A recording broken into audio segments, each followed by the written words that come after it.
Hello, welcome to my YouTube channel. My name is Alana and I like to review books on this channel. So if that sounds like something that you like, long format, deep dive reviews on one book at a time for the most part, please feel free to subscribe. This week's video is, where was I looking? I was looking like off into space. I wasn't even looking in the lens. I wasn't even looking at myself. I was looking like in this weird triangle, probably looking cross-eyed. This week's review is Within a Budding Grove by Marcel Proust, which is the second volume of Proust's sixth volume In Search of Lost Time. I no longer have to hold up 2-pound books anymore. What a luxury. All right.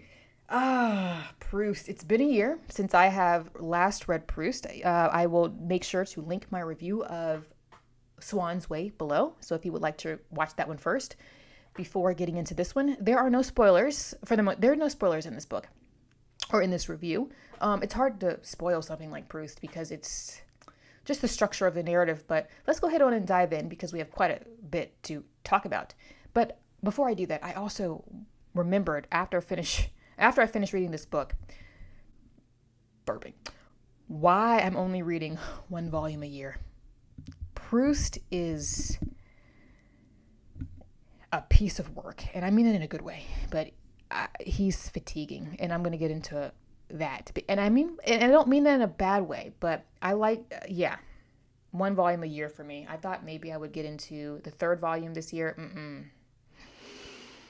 Nope. There can be no peace of mind in love, since what one has obtained is never anything but a new starting point for further desires. So, Within a Budding Grove by Marcel Proust is the second installment, like I said, of In Search of Lost Time. This second installment does pick up with the narrator.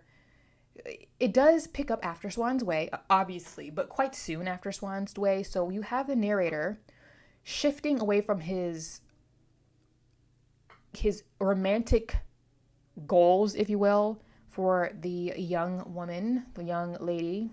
I would assume they're probably in their teens at this point, that he was into, Swann's daughter. I'm calling her Gilbert because I can't do the French pronunciation, and it would be insulting if I did. So I'm not even going to be that person. Swann's daughter. He was head over heels for the girl, and then he's starting to move on. He needed to because homegirl was not into him. She's just not that into you, my guy. She's just not. He recollects his memories of the various people in him and his parents' social life.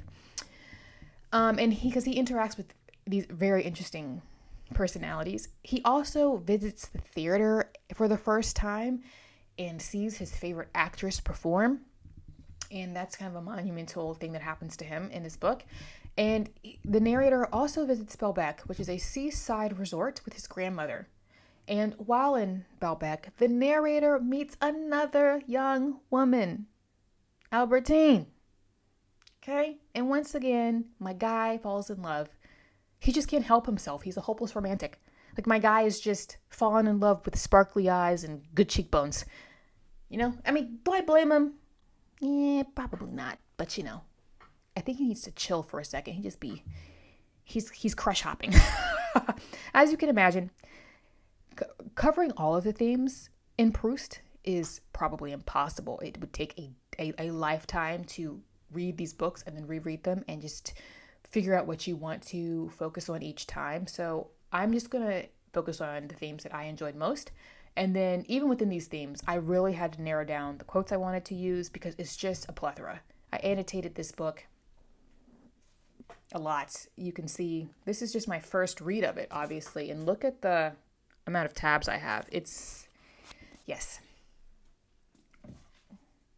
So, and I think, side note, that is the best way to read Proust when you're first starting to get into him. If you choose to read Proust, don't try to figure it all out at once. Figure out as you're beginning to read, take your time. But figure out, okay, I notice a theme and focus on that theme. Don't try to figure out everything. Don't try to get every reference. And you don't need to get every reference on the first read or even the second read to make the book make sense. All right. So, within a Budding Grove, there is a lot of musing about this idea of perception versus reality, especially when it comes to shaping one's ideas and concepts about other people. This book, maybe even more so than Swann's Way, is about people and how people are perceived by other people. There are way more characters in this book that's the narrator discusses and thinks about and muses over than in Swann's Way. And then he's getting older, the character, so his social circle is getting a little bit more depth to it. So one thing in this book in particular, it's how we perceive other people based on what other people are telling us about that person. So before you meet a person, you're thus relying on somebody else's commentary and opinion to shape your initial perceptions of that person. It's not until you get to meet the person for yourself that your initial idea that somebody else told you about a person is, you may realize that person wasn't accurate at all, or as you get to know a person, your perception of them continues to shift. Also, people continue to change throughout their life. I am not the same person I was even 5 years ago. I would hope not. At my core, I am the same. But, I hope I've matured. I hope I have gained different, my opinions on a lot of things have changed as I continue to research or whatever. But now, am I the same person I was 10 years ago in my early 20s? Ooh, no, I hope not. Again, my essence is the same, but it's a more mature essence. So again, people and who they are, it's something that is never stationary. All of that to say, that is what Proust is saying here. In forming an estimate, you must take the word of people who saw them close and were able to judge more exactly their real worth. Thus, it can be only after one has recognized, not without some tentative stumbling, the optical errors of one's first impression that one can arrive at an exact knowledge of another person, supposing such knowledge is ever possible. But it is not. For while our original perception of him undergoes correction, the person himself, not being an inanimate object, changes for his part too. We think we have caught him, he shifts. I love that last quote. It just shows that a person is an evolution of who they are over time. This is why I don't like cancel culture, because I really actually hate. One, I do think that you should be careful about what you post online because you just never know who's going to be digging back and doing things. But it really bothers me when people go back to what somebody posted as a teenager and use that to try to say, oh, this person is this way. And because of what they posted when they were 17, that's who they are at 35. What? No, absolutely not. Teenagers are teenagers. Teenagers like to do things to test boundaries. They're experimenting with language. And they know that they're doing stuff just to be rambunctious. They're teenagers. Are you kidding? But wasn't there this one woman who got fired based on what she posted? I think she worked for a magazine. Was it Cosmopolitan or something? Somebody pulled up a tweet from her as a teenager, called her a racist. Yeah, her tweet was inappropriate. She was 17 or 16. Teenagers are experimenting with language all the time because they want to and because they want to be edgy. They may actually not believe what they say at all. Maybe they do. But again, by canceling somebody for what they did in the past, you're saying that that person has not grown, and that's untrue. And if a person apologizes, oh, I was 17, I'm sorry. Oh, it's not good enough. So yeah, I hate cancel culture, side note, because it doesn't allow a person to grow. And some people do change their minds. Sorry, you're allowed to be an imperfect human being. It's also hypocritical inherently because we're acting like those who are casting judgment. In order to cast that type of judgment, you have to be perfect, which none of us are. Moving forward. All right. This discussion of perception and reality really blends nicely with Proust's ongoing reflections on memory and impressions, which I think memory is actually the main theme of In Search of Lost Time. Proust actually, when his mother passed away, he was devastated. And so he began writing a little story about a character reminiscing, a narrator reminiscing about his mother. And from that is actually how Swann's Way was born, and In Search of Lost Time was born, after the death of his mother and the grief that caused him. So all of this is really in honor of memory of his mother. And so therefore these memories and these memories and these impressions are shaping and influencing one another. Probably what is wanting the first time is not comprehension, but memory. For our memory, relative to the complexity of the impressions which it has to face while we are listening, is infinitesimal. What a word. Of these multiple impressions, our memory is not capable of furnishing us with an immediate picture. I chose rather to believe that they were phantoms of the past, dear companions of my childhood, vanished friends who were invoking our common memories. Like ghosts, they seemed to be appealing to me, to take them with me, to bring them back to life.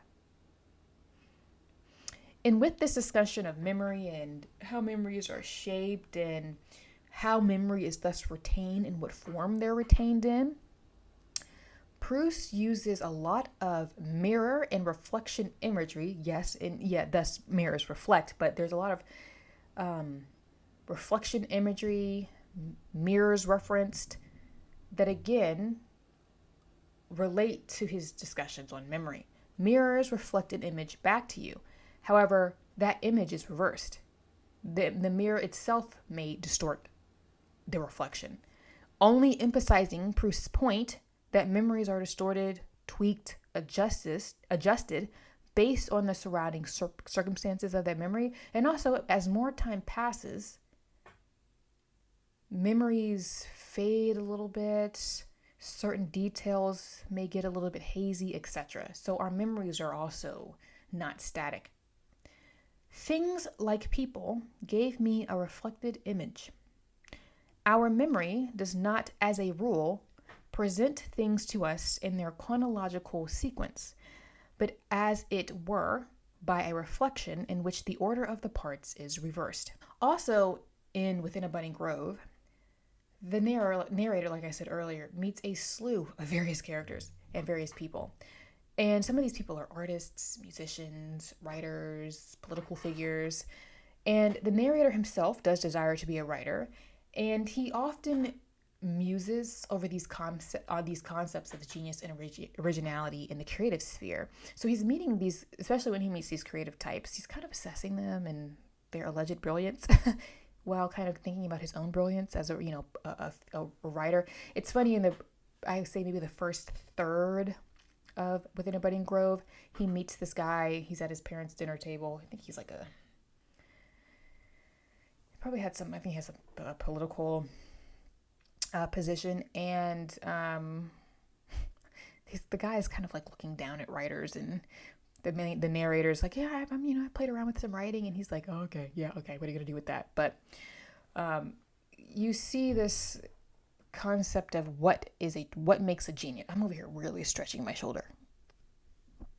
What is a genius? And I kind of felt like Proust was cheekily talking about himself, saying, yeah, I'm one of those geniuses. But these are the quotes that I pulled. The reason why a work of genius is not easily admired from the first is that the man who has created it is extraordinary, that few other men resemble him.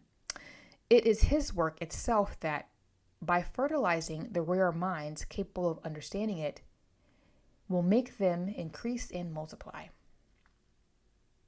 And then I asked myself whether originality did indeed prove that great writers are gods, ruling over a kingdom that is his alone, whether there is not an element of sham in it all, whether difference between one man's book and another's were not the result of their respective labors, rather than expression of a radical and essential difference between diverse personalities. That quote was a mouthful. It's just how Proust writes long sentences. He'd put Jane Austen in her semicolons to shame. So again, it's just this conversation of genius, what makes a genius, how sometimes a genius is not recognized within their current time, and sometimes it can take time for a person's work of art to be recognized, and it may take a later generation that's able to do that just because times have changed.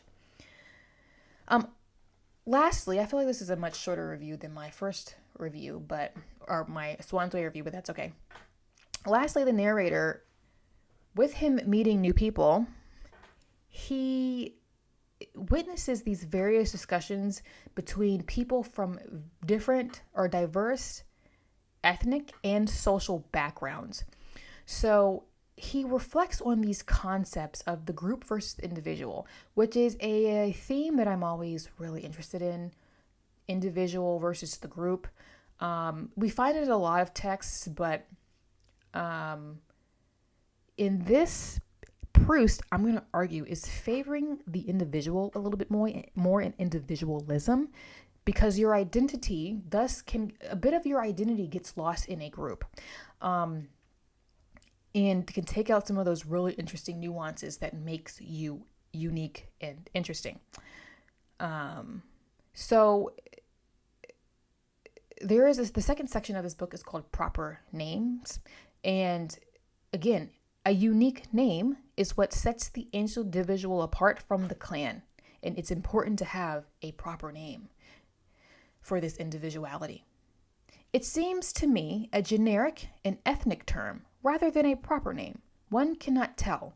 Possibly people of that sort do not have names and are designated only by the collective title of the tribe to which they belong. I love that quote.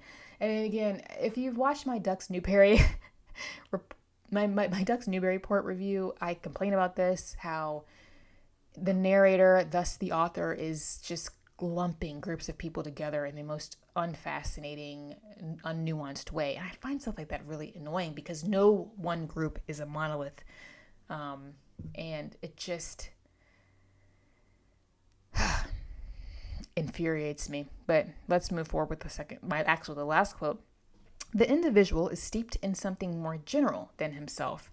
By this reckoning, our parents furnish us not with those habitual gestures, which are the outlines of our face and voice, but also with certain mannerisms of speech, certain favorite expressions, which, almost unconscious of our intonation, almost profound, indicate likewise a definite point of view towards life. And again, he's showing how within certain groups, how you're raised, what your parents' beliefs are, how your parents raise you, all of that is shaping the individual and making them part of a collective. But again, what is that balance? What is that difference? And this just occurred to me because I talked about genius a little bit earlier. Genius and originality. In order to be a true genius, I think, and a true original, you have to break away from the group in a little bit because it's boring if you're doing what everybody else is doing. The true genius, the true original, has to break away and do something different, even if what he's or she is doing at the time is not recognized by his or her own generation. That is the true individual. That's good. All right, let's wrap this up. I'm 18 minutes in. I always find it slightly intimidating to review Proust. I actually find it more intimidating to talk about Proust than to read Proust because there's just so much to talk about. Again, I really narrowed this down just because I had to. And I'm pretty sure in the comments, for those who have read this book, you're going to say, well, I'd like to focus on this, or what you talked about, think about it this way, because it's just infinite what you can talk about with Proust, which is why it's actually really, really fun to buddy read. I did buddy read this one. It's also fun to just read or listen / watch other people's thoughts on Proust, because again, you could take it any which way. The writing is stunning. And of course, I'm reading the translated work, translated from the French.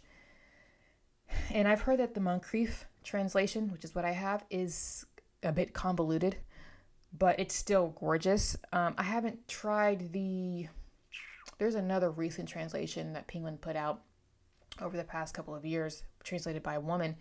I can't remember the woman's name. My apologies. But the reason why I went with Moncrief is because it's kind of considered at this moment, it's the test of time. So it's just considered in the English translation rather,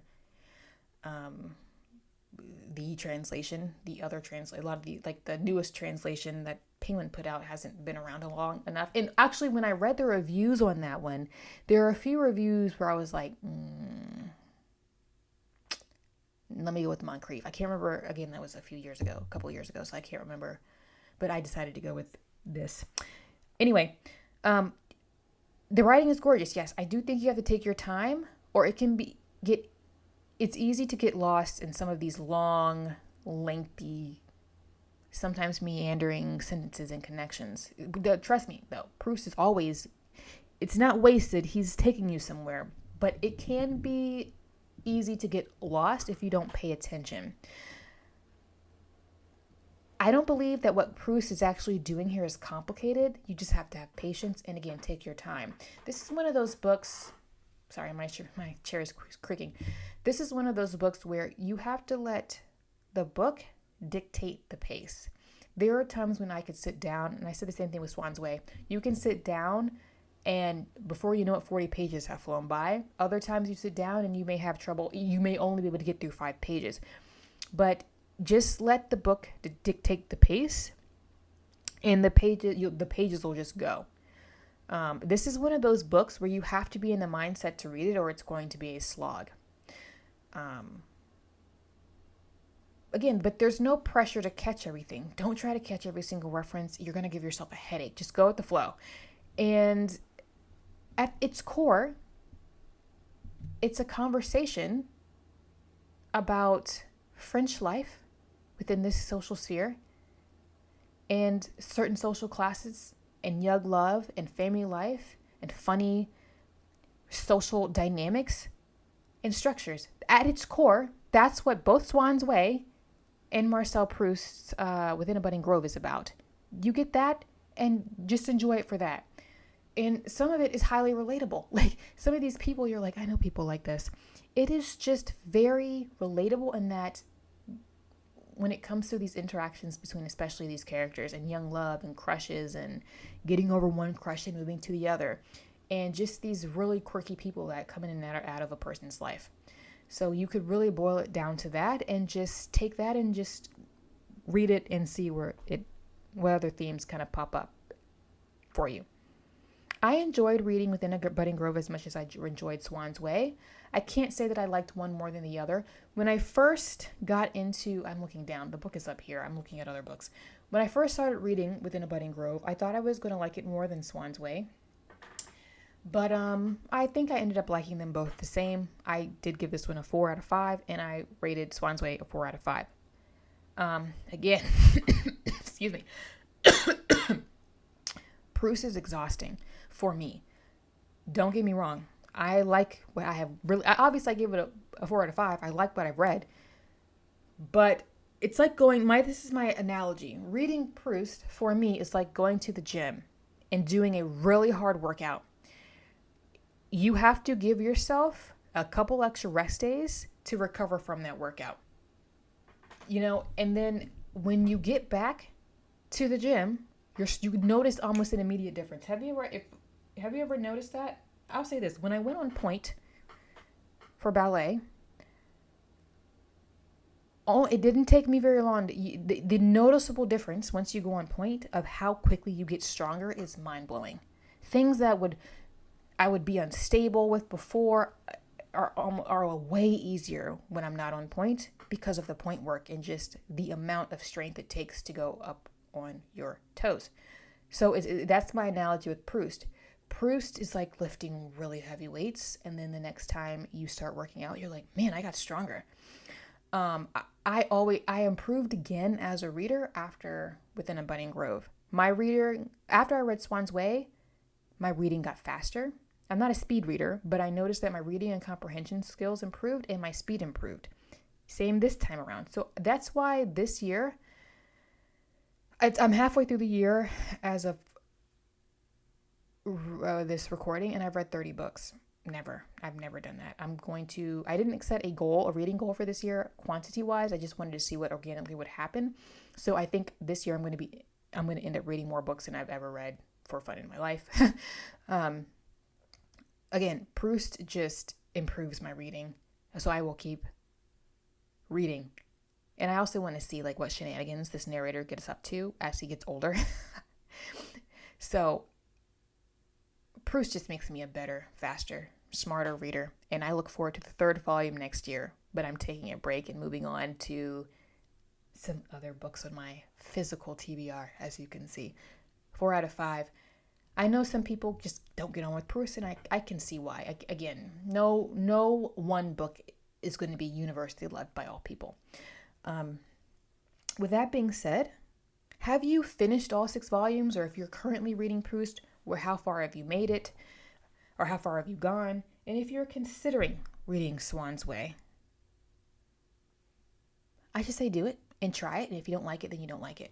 Or if you were like, nah, I can't do it, I'm done, please share why. Please feel free to like, subscribe, leave me a comment. Also, feel free to follow me on Instagram, where I get up to more book shenanigans. All my reviews get posted there first.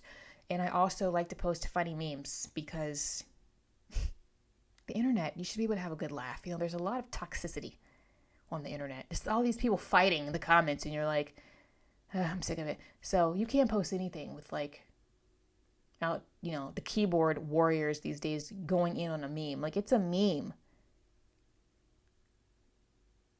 Anyway, I'm signing off. I'll see you guys in the next one.